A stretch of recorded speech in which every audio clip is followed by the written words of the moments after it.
getting her first degree, Professor Kidd.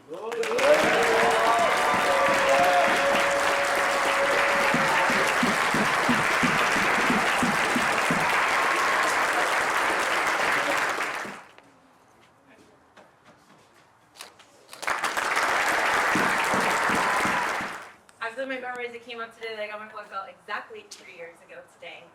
And I started training a little bit more, about 10.5 years ago.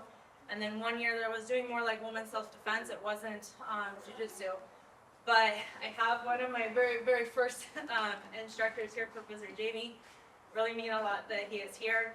And I remember distinctly one of my very first classes. It was the only male.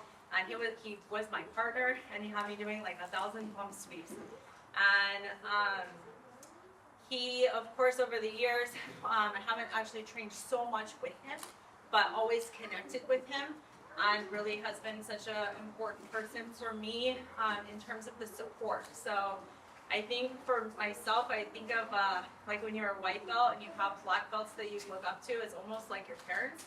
And I think kids, they always want the approval of their parents. And so for me, like, he always like send me just a little thing when I post, you know, a tournament or a comment, or it really has just been super special and such a huge support from farther away. And now we've reconnected a little bit. So actually we're training together, which has been amazing too. I met Professor Jinky when I was a blue belt, and I always say, I love that I found jiu-jitsu without him, because the passion for jiu-jitsu has really been there for me. It wasn't something that so much was because of him, but he definitely took that passion to a different level.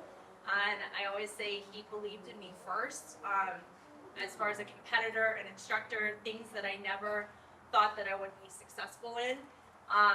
And one of the first things I remember that I had said, because I had competed a little bit and I just didn't have the support, was I told him I wanted to be a world champion. And he looked at me and he said, "You want to be a world champion? We'll make you a world champion. We work together." And I said, "Okay."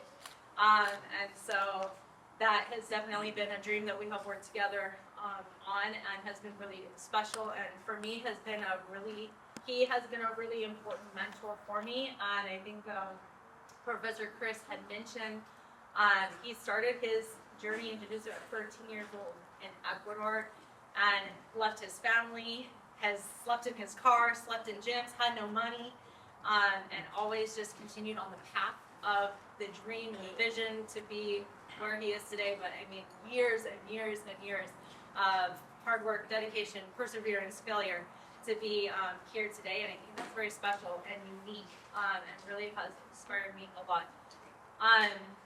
And for me, once I got the last 3 years, I feel like I have learned the most as in my journey, and I'm so excited to just continue to improve and learn, not only on the mats but off the mats as well.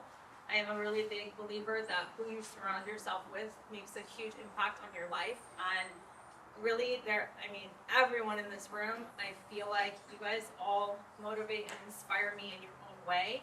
And I really am very lucky to surround myself with such an amazing group of individuals.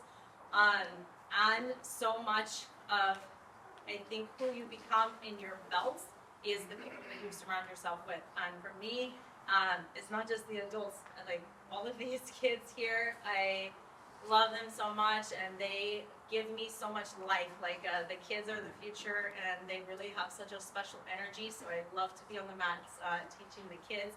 They inspire me so much as well. And one of the things that I have learned in my own personal goal in my own journey, one of the reasons I like to compete a lot, it is to put myself in uncomfortable situations to really bring out the best me. And that is something I strive for daily. And it is daily work to really find and be my best. And jiu-jitsu has really been a vehicle for me for that. So thank you all for being here. Thank you for being on.